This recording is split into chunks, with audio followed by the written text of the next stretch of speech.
Shalom, selamat malam Bapak Ibu sekalian, jemaat yang dikasihi Tuhan Yesus Kristus. Kita akan merenungkan sabda Tuhan pada ibadah pada malam hari ini. Mari kita berdoa. Allah Bapa di dalam surga, kami bersyukur untuk setiap hal baik yang boleh kami terima sampai di saat hari ini. Saat ini Tuhan, dalam ibadah keluarga malam ini kami akan membuka Alkitab kami, membacanya serta merenungkannya. Biarlah Tuhan Kau berikan kami Roh Kudus-Mu untuk mengerti, dan biarlah apa yang hamba sampaikan sesuai kehendak-Mu saja. Terima kasih Bapa, di dalam nama anak-Mu Yesus kami berdoa. Amin. Jemaat sekalian, kita akan membaca, untuk bacaan pada malam hari ini adalah dari Kitab Perjanjian Lama, dari Kitab 1 Raja-Raja 17 ayat 20 sampai 24. Kitab Perjanjian Lama 1 Raja-Raja pasal 17 ayat 20 sampai 24 yang menyatakan, sesudah itu ia berseru kepada Tuhan, katanya, "Ya Tuhan Allahku, apakah Engkau menimpakan kemalangan ini atas janda ini juga, yang menerima aku sebagai penumpang dengan membunuh anaknya?" Lalu ia mengunjurkan badannya di atas anak itu 3 kali dan berseru kepada Tuhan, katanya, "Ya Tuhan Allahku, pulangkanlah kiranya nyawa anak ini ke dalam tubuhnya." Tuhan mendengarkan permintaan Elia itu, dan nyawa anak itu pulang ke dalam tubuhnya sehingga ia hidup kembali. Elia mengambil anak itu, ia membawanya turun dari kamar atas ke dalam rumah dan memberikannya kepada ibunya.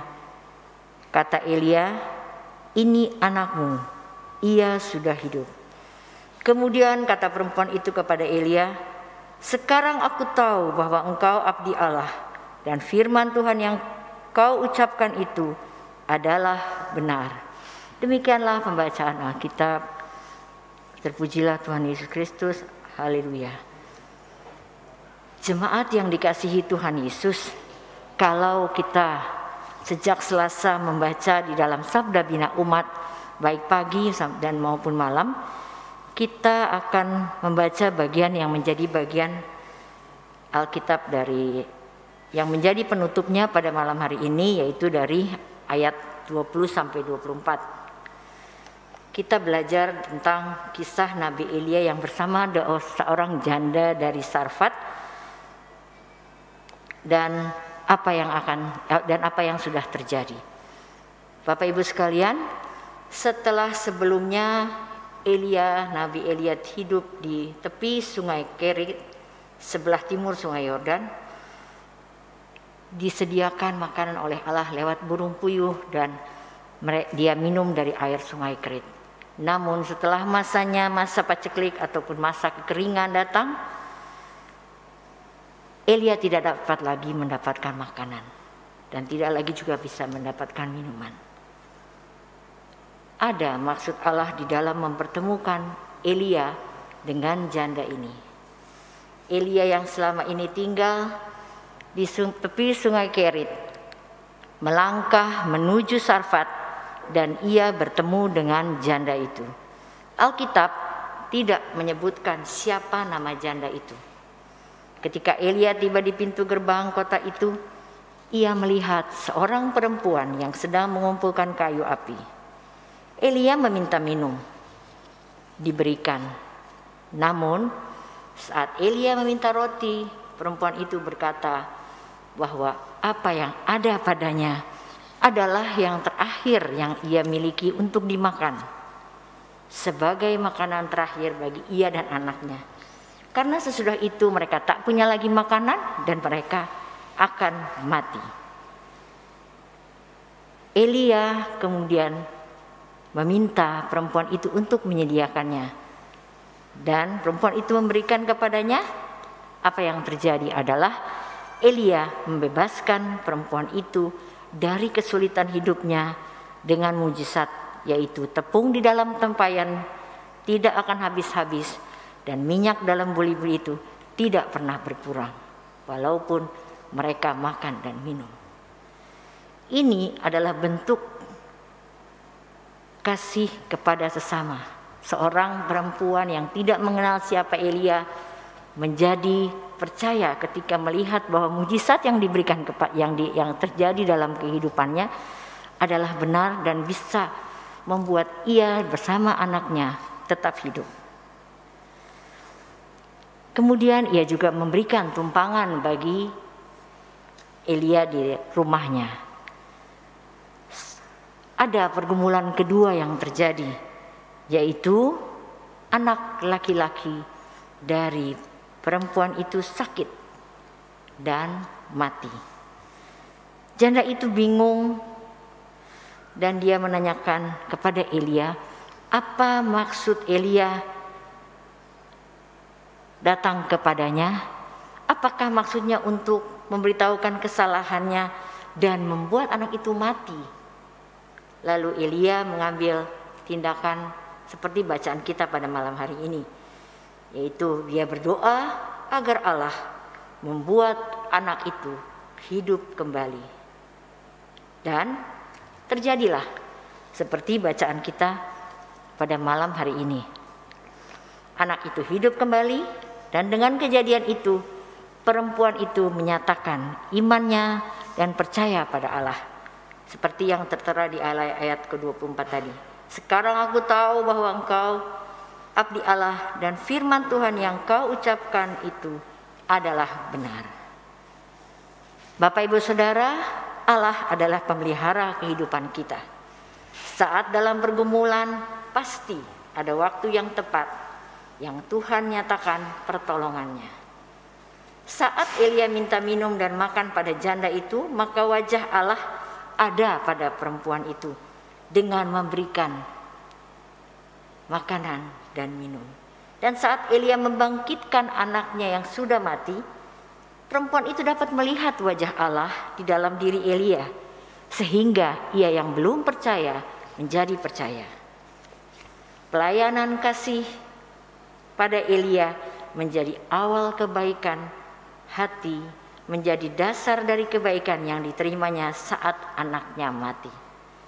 Pelayanan kesembuhan dari Allah melalui Elia mau menunjukkan bahwa Allah menolong dan menyelamatkan orang yang berserah penuh serta mohon pertolongan dan kasih Allah. Perempuan itu senang menolong Elia walau dia belum kenal, sementara ia dan anaknya dalam kondisi yang kritis. Tidak mudah untuk hidup dalam situasi seperti ini. Artinya tidak punya apa-apa, bila diberikan rotinya ya mereka akan mati. Namun dengan apa yang ada dia melakukannya. Sama seperti yang disampaikan oleh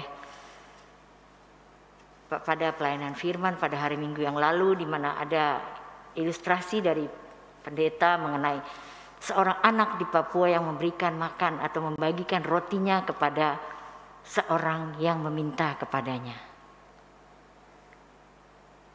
Allah adalah pencipta alam semesta, akan selalu memberi apa yang diperlukan bagi umat beriman.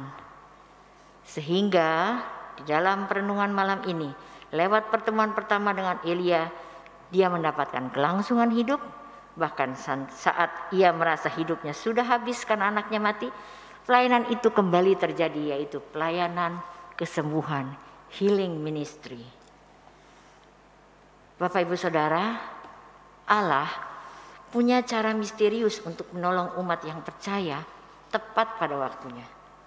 Kekristenan masa kini menjadi nyata bila kita memenuhi panggilan untuk melakukan pelayanan kasih bagi sesama. Hidup manusia pada saat ini pastilah dalam keadaan turun, naik, bangkit, jatuh, terpuruk.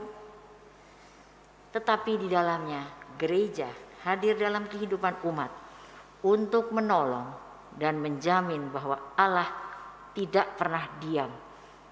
Allah tidak pernah tidak mendengarkan. Dan Allah tidak pernah tidak memperhatikan kehidupan umatnya, terutama mereka yang percaya kepadanya. Saat pandemi seperti ini, gereja tetap hadir dalam seluruh eksistensinya untuk tetap menolong. Seperti yang selama ini sudah dilakukan sejak bulan Juni 2020 sampai sekarang, yaitu sembako gantung yang tiap hari, tiap pagi digantungkan oleh Komisi Pelkes, dan itu menjadi bagian bagaimana Allah memelihara umatnya. Dengan mereka yang membutuhkan boleh mengambil satu kantong. Mari belajar dari perempuan itu bahwa dia mendahulukan kebutuhan Elia sehingga hidupnya terpelihara oleh Tuhan. Dan ketika dalam saat sulit seperti sekarang ini, kita tetap melakukan kehendak baik dari Allah. Maka yakinlah bahwa Allah tetap menolong, menopang kehidupan kita saat ini di waktu yang tepat. Izinkanlah Tuhan mengambil alih dan memimpin kehidupan kita, meski kadang perintahnya tidak masuk akal bagi kita. Percayalah bahwa Dia tahu apa yang terbaik bagi kita, dan bahwa rencananya bagi kita jauh lebih baik dan lebih hebat dari apapun yang kita bayangkan. Tetaplah bertekun dalam iman, pengharapan di dalam Yesus. Jemaat sekalian, pasti banyak pengalaman iman yang pernah kita alami dalam kehidupan pribadi kita dengan Tuhan, yang mungkin tidak terpikirkan tapi sudah terjadi, dan kita melihat itu sebagai pengalaman iman. Saya dan keluarga saya pernah mengalaminya ketika pandemi baru saja ada di tengah-tengah kehidupan di Indonesia ini. Saya bersama suami di dalam rumah sakit. Sebenarnya saya tidak sakit, suami saya yang sakit. Tetapi karena pada saat hasil pemeriksaan menyatakan bahwa sudah positif, saya pun tak bisa keluar dari rumah sakit. Saya harus ada terus di dalam ruangan itu, terisolir. Sedangkan anak-anak saya tidak dapat berkunjung, tidak dapat juga bertemu. Kami hanya berkomunikasi lewat gadget, lewat HP. Semua yang terjadi membuat kami menjadi bingung dari hari ke hari. Kami lewati dalam iman, dan kami hanya punya pegangan bahwa dalam Tuhan segala sesuatunya yang terjadi adalah yang terbaik. Bapak Ibu, saat terpuruk, pasrah, saya sampai sudah tidak dapat lagi untuk mampu berdoa dan berkata-kata banyak kepada Tuhan. Yang keluar dari kalimat yang keluar dari mulut saya saat meminta tolong adalah, Tuhan Yesus, saya takut, tolong saya, tolong kami. Dan pertolongan Tuhan datang menjadi nyata dalam hidup keluarga kami. Saya percaya semua kita dalam keluarga kita, ayah, ibu, bapak, anak, ibu, anak, menantu dengan mertua, siapapun bisa mengalami hal-hal yang mungkin membuat kita tidak lagi sanggup melihat keadaan kita dari waktu ke waktu, tetapi pertolongan Tuhan tidak pernah tidak tepat. Semua terjadi tepat pada waktunya, dan itulah yang terbaik. Mari merenungkan dan melihat betapa baiknya Tuhan bagi kita, umatnya yang percaya bahwa Dia Allah yang Maha Kuasa dan penolong dalam kehidupan kita, sehingga kita yang mungkin saat ini masih di dalam keadaan sulit, ketika pertolongan Tuhan itu merupakan karunia yang sungguh luar biasa, amazing grace. Bapak, Ibu, Saudara, saya yakin masuki minggu-minggu dan hari-hari ke depan, kita akan bertemu dengan banyak persoalan hidup. Namun tetaplah percaya, tetaplah pegang bahwa Tuhan akan senantiasa hadir dalam kehidupan kita untuk memberi pertolongan bagi kita. Tuhan menolong dan memberkati kita semua. Amin. Bapak, kita akan masuk dalam doa syafaat. Kita berdoa. Allah Bapa di dalam surga, kami bersyukur kalau kami kembali boleh mendengar firman Tuhan. Kami kembali boleh diingatkan bahwa penyertaan Tuhan tidak berlaku hanya bagi mereka yang percaya, tapi kepada semua orang yang ada, semua umat ciptaan Tuhan, termasuk apa yang kami baca pada malam hari ini dan merenungkannya, bahwa pemeliharaan Tuhan terhadap seorang janda dari Sarfat pun itu boleh terpelihara dan melalui seorang abdi Tuhan yaitu Nabi Elia. Terima kasih untuk firman itu yang mengingatkan kami bahwa di dalam kehidupan kami hanya boleh mengandalkan Tuhan dan hanya terus bersandar kepada Tuhan. Kiranya Tuhan menguatkan kami di dalam minggu-minggu yang akan ke depan, menguatkan kami dalam hari-hari kami di mana saat ini pandemi masih terus ada dalam kehidupan kami, di tengah-tengah kehidupan kami semua saat ini.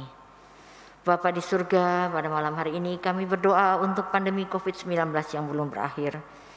Kami berdoa untuk para pasien yang masih terpapar di rumah sakit. Kami berdoa Tuhan kiranya Engkau menolong agar lewat semua yang mereka pakai, semua peralatan yang mereka gunakan, semua yang mereka konsumsi, obat-obatan dan makanan boleh menjadi sarana Tuhan menyembuhkan. Demikian juga kami mau bersyukur untuk setiap mereka yang sudah menjadi sembuh dan berkumpul dengan keluarga dengan sukacita, dan kami yakin itu juga adalah karunia dari Tuhan. Namun Tuhan, kami juga berdoa bagi keluarga-keluarga yang berduka, yang kehilangan orang-orang yang mereka kasihi. Kiranya Tuhan menjadi pengharapan, penghibur dalam kehidupan mereka di hari-hari ke depan. Kami berdoa untuk tenaga medis dan sukarelawan yang terus berada di garda terdepan menghadapi COVID-19 ini. Tuhan menolong dan memberikan kesehatan yang ekstra, kekuatan yang ekstra agar mereka tetap boleh melaksanakan tugas tanggung jawab mereka dengan sebaik-baiknya.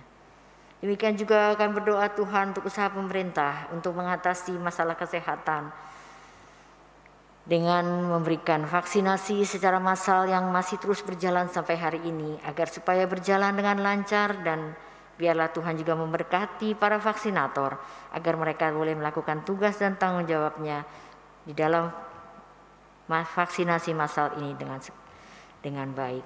Kami berdoa untuk ekonomi yang masih belum stabil. Tuhan juga memberkati agar semua usaha-usaha yang selama ini masih belum bisa berjalan, biarlah secara perlahan boleh kembali beroperasi dan membuat ekonomi ini menjadi bangkit.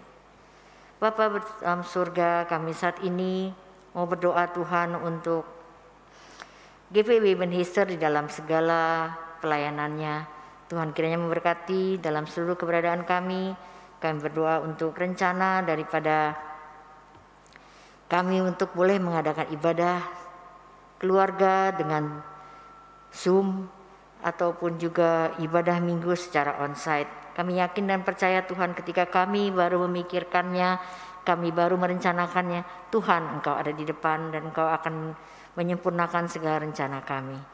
Kami berdoa untuk Pendeta Agus Sugiarto sebagai Ketua Majelis Jemaat bersama dengan seluruh presbiter, fungsionaris, kantor gereja, juga BBPJ.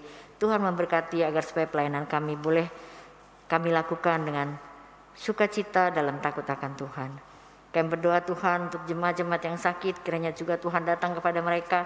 Tuhan memberikan kelegaan, kesembuhan, agar lewat kesembuhan dan kelegaan yang mereka dapat, mereka semakin mengenal Tuhan dan terus memuji nama Tuhan dalam kehidupan mereka. Bapa, ampuni salah dan dosa kami.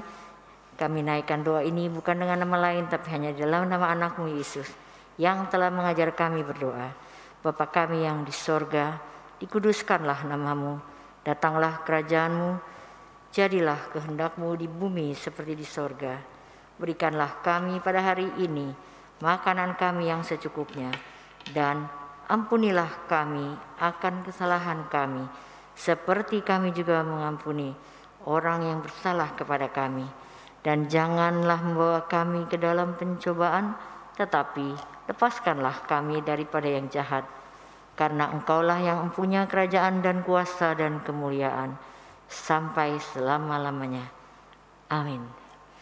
Jemaat terkasih, menutup pelayanan pada malam hari ini, saya akan memutarkan sebuah video yang berisi lagu yang menguatkan kita melangkah di hari-hari saat ini, yaitu lagu Amazing Grace. Terima kasih, Tuhan berkati. Amazing Grace, Amazing Grace, Amazing Grace, how sweet the sound that saved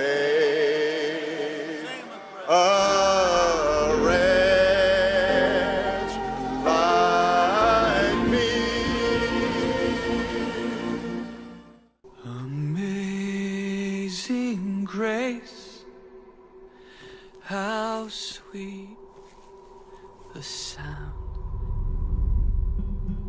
我罪已得赦免。Fui ciego, mas hoy miro yo.